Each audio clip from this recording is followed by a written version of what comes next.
पर है उसका इंजन चला रहा है, उसके बीवी बच्चे हैं भी या नहीं है, तो वो तभी तो दूसरे के बीवी बच्चों का ध्यान रखेगा। जब उसके बीवी बच्चे ही नहीं होंगे तो वो ड्राइवर कैसे ध्यान रखेगा कि मेरी गाड़ी में कौन बैठा है?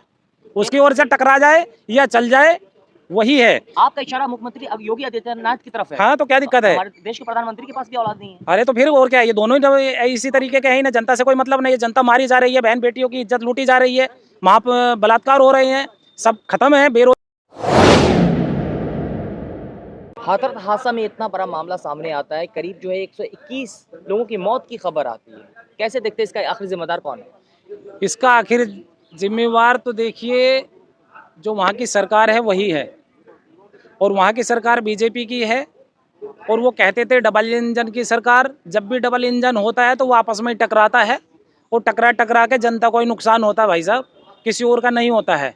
तो इसीलिए जनता को सोचना और समझना होगा कि उस ड्राइवर का, वो जो ड्राइवर है उसका इंजन चला रहा है, उसके बीवी बच्चे हैं भी या नहीं है, तो वो तभी तो दूसरे के बीवी बच्चों का ध्यान रखेगा। जब उसके बीवी बच्चे ही नहीं होंगे तो वो ड्राइवर कैसे ध्यान रखेगा कि मेरी गाड़ी में कौन बैठा है? उसकी ओर से टकरा जाए या चल जाए, वही है। आपका इशारा मुख्यमंत्री अब योगी आदित्यनाथ की तरफ है। हाँ, तो क्या दिक्कत है? हमारे देश के प्रधानमंत्री के पास भी औलाद नहीं है। अरे तो फिर और क्या है? ये दोनों ही इसी तरीके के हैं ना। जनता से कोई मतलब नहीं है, जनता मारी जा रही है, बहन बेटियों की इज्जत लूटी जा रही है, वहाँ बलात्कार हो रहे हैं, सब खत्म है, बेरोजगारी हो रही है, रोजगार खत्म है। तो और इंसान को, इन लोगों को मतलब क्या है? इन्होंने तो जो है बाबागिरी दिखानी है और उसी से पैसा आ जाना है, लोगों को बुद्धू बनाना है। जो आज मेरे देश में अब तक होता आ रहा था, आज भी वही हुआ। वो भी पाखंडवाद का एक अड्डा बनाया गया था, वो शिक्षा का अड्डा नहीं था, वो विज्ञान का अड्डा नहीं था। और उसमें जो है उसकी क्या कहा था उसने पता है? जाते हुए कि जो मेरा आशीर्वाद लेगा, और वो आशीर्वाद हाथ से नहीं मिलेगा, वो धूल से मिलेगा। मेरी गाड़ी के पीछे पीछे जो भी आ जाएगा उस धूल को ले लेगा, वो आशीर्वाद ले लेगा। ये कोई पाखंडवाद नहीं है तो क्या है? लेकिन भोले बाबा तो कहते हैं कि जो हादसा हुए हैं उनसे काफी देर पहले वो निकल चुके थे। अरे मेरे भाई, भोले और भाले क्या होता है? भोले भाले, भोली भाला तो वो है जो मेरी जनता है, जो इस जनता, जो यहाँ का मूल निवासी है, जो यहाँ की हुक्मरान कौम है, वो है असली भोली भाली जनता। ये जो बुद्धू बना रहे हैं, लोगों का धन संचय कर रहे हैं, लूट रहे हैं, हमारे देश के एक व्यक्ति से 14 प्रकार का टैक्स वसूलते हैं, और वो पैसा वसूल करके ही इन लोगों को तनख्वाहें मिलती हैं। तो ये दो देश के तो नौकर हैं, ये समझना होगा इन्हें, अपने आप को भी समझना होगा कि हम जनता के नौकर हैं, जनसेवक हैं, और इस जनता को ही मानना पड़ेगा। लेकिन ये अपनी मनमानी कर रहे हैं, देश को पूरी तरीके से तहस नहस करने पे लगे हैं। देश की जनता का इन्हें कोई वो नहीं है कि मरे या जिए। योगी आदित्यनाथ जो है वो एक्शन मूड में है, वो कह रहे हैं। अरे यार, एक्शन क्या करवा लो उनसे? बस मस्जिद दिखा दो, उन पर बुलडोजर चलवा दो, वो इनका एक्शन है। हिंदू मुस्लिम करा दो, वो उनका एक्शन है। कहीं जनता है, उनके घर उजाड़वा दो, जो गरीब जनता है उनका वो एक्शन है। अकबरपुर है लखनऊ में, वो उजाड़ दिया, वो उनका एक्शन है। ये कोई एक्शन नहीं है। ये आप जाइए, अभी कहते हैं कि जो कांवड़ यात्रा पे जाएंगे और वो नहर के किनारे जो रास्ता बन रहा है उसको पेड़ों को काट दिया जाएगा, वहाँ चौड़ा कर दिया जाएगा। 1 लाख से ज्यादा जब पेड़ कटेंगे तो मुझे बतलाइए ऑक्सीजन कहां से आएगी?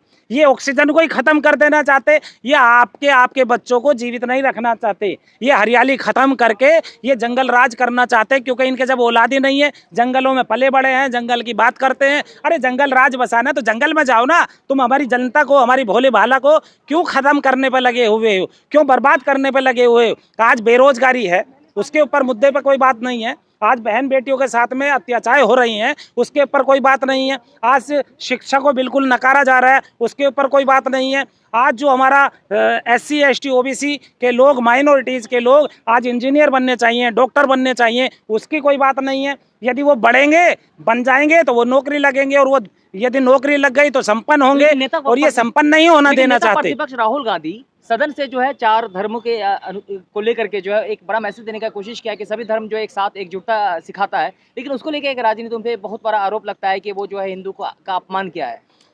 अरे यार, तुम फिर वो हिंदू मुस्लिम की वही बात उठाते हो। आप बताओ मेरी बहन, जरा तुम्हारा क्या वो है मजहब? हमारा मजहब है इंसानियत का, हमारा मजहब है मानवता का, हमारा मजहब है बहन बेटियों की इज्जत करने का, हमारा मजहब है कि हमारे आने वाली नस्लों को कामयाब करने का।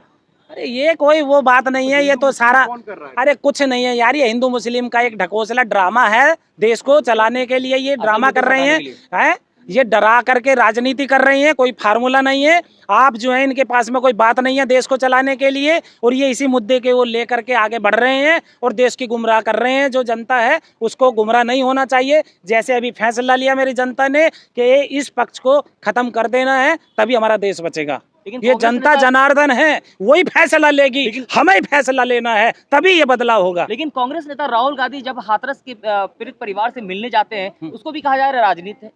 अरे मेरे भाई यार एक बात बताओ, राहुल गांधी जो है कोई महात्मा या संत थोड़ा ही है, वो राजनीति की तो है भाई। वो वहां नहीं जाएगा, जनता की बात नहीं पूछेगा तो कौन पूछेगा है? अबे जो जनता में जो वहां बैठता है जंगलों में, उसे बाबा को तो तुमने बैठा दिया गद्दी पे, तो वो जनता की बात को क्यों पूछेंगे? उन्हें तो कोई मतलब ही नहीं है। उन्हें तो केवल ये देखना है कि ये हिंदू मुस्लिम में कैसे बटे और ये गद्दी हमसे ना छिन जाए।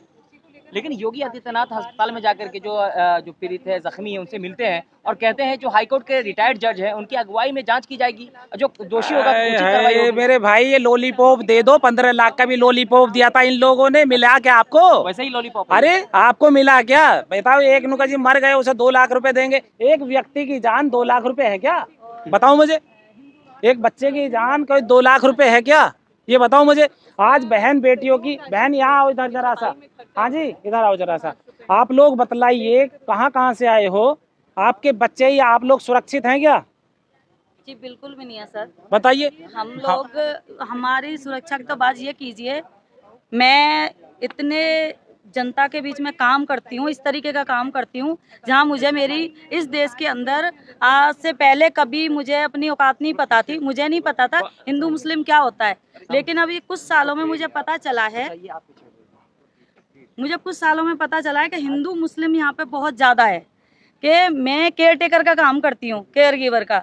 जब मैं आज मेरे पास कॉल आती हैं तो पहले तो ये कह दिया जाता है कि तुम मतलब मुस्लिम स्टाफ नहीं चाहिए, सीधा सीधा ये कह दिया जाता है मुस्लिम स्टाफ नहीं चाहिए, हमारे यहाँ मुस्लिमों को काम नहीं देते। जब वोट लेने के लिए आते हैं ये नेता हैं, उस वक्त तो नहीं बोलते कि हमें मुस्लिमों से वोट नहीं चाहिए। दूसरी बात, अभी इतना मतलब मैं अब भी बताना चाहती हूँ, बाहर के लोगों को सुनने वाली बात तो एक दूसरी है।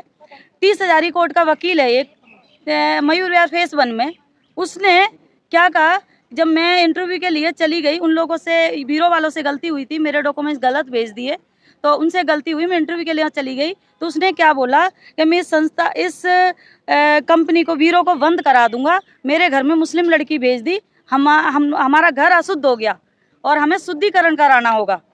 उस 30 हजारी कोर्ट के वकील ने ये बात बोली। कानून के रखवाले हिंदू मुस्लिम कर रहे हैं। जब फिर मुझे भी थोड़ा सा पता था, मैंने भी बोला, मैंने कहा सर आप एक सुसाइड नोट लिखिए मेरे नाम का, मैं आपके घर में घुसी, आप अशुद्ध हो गए और ये कीजिए हम आत्महत्या कर रहे हैं। आपको जीने का भी अधिकार नहीं है जिस देश में मुसलमान रहना है। फिर तो जब अशुद्धि हो रहे हो आप, तो देश में भी तो हम रह रहे हैं, देश में भी तो आप अशुद्ध हो रहे हो। जब मैंने कहा जिस कोर्ट में आप वकील हो, मैं उसी कोर्ट में आपकी वर्दी उतरवाऊंगी, मैं खिलाफ आपके कंप्लेंट करती हूँ। मैंने कैसे बोल सकते हो आप? तो ये तो क्या लगता है कि यानी कि बुनियादी मुद्दों को हटाने के लिए हिंदू मुस्लिम की राजनीति की जा रही अरे है? भाई ऐसा है, देखिए ये मामला क्या है आपको पता है? इस मामले को हमें समझना और सीखना होगा, वहीं इतिहास पे जाना होगा। अब जब यहाँ मुस्लिम नहीं था तो तब क्या था? जब यहाँ इस्लाम मजहब नहीं था तो तब क्या था? यहाँ उसको जाइए इतिहास पे। अभी मुस्लिम को हटा दीजिए, मुगलों को हटा दीजिए, मुसलमान आया ही नहीं, ये सोच लो। तो तब यहाँ इस देश में हो क्या रहा था? ऊंच नीच की व्यवस्था, ऊंच नीच की व्यवस्था से ही दूषित हो करके और उससे बिल्कुल झकझोर कर देने वाली जो व्यवस्थाएं थी, भाई हमारे महापुरुषों के पिछवाड़े पर झाड़ू थी, आगे गले में हांडी थी कि तुम थूक भी ना सको और तुम्हारे जहाँ पग पड़े तो वो सफाई भी हो जानी चाहिए।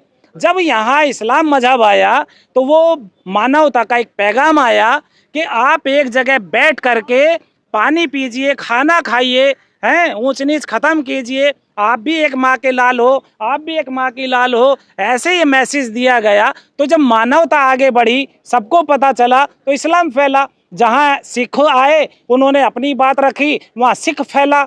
जहाँ ईसाई आए, ईसाइयों ने अपनी बात रखी, यानी वो ईसाई आए। यानी जो इस व्यवस्था के खिलाफ हुआ यहाँ पर, कोई लिंगायत बना, कोई बौद्धिस्ट बना, कोई सिख बना, कोई ईसाई बना, कोई मुस्लिम बना, हैं सब डीएनए के भाई।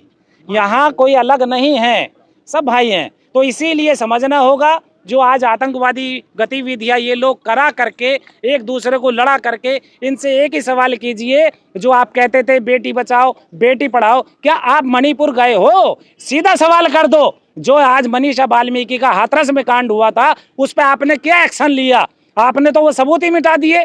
तो उसी हाथरस में ये कांड हुआ कि पाखंडवाद की ओर आपका ड्रामा होगा और वहाँ भगदड़ मचाएंगे, मरो या जियो। उन्होंने धन इकट्ठा किया, जमीनें इकट्ठी की, तो बस ये हो गया। तो हम उनके लिए संवेदना हमारी साथ है और हम चाहते हैं कि सरकार जो है 10 से 20 लाख मरने वालों को दे और उनके बच्चों को शिक्षा फ्री करे, जो वो इंजीनियर और डॉक्टर बने, ना कि पाखंडवाद में जाए। शुक्रिया। जय भारत।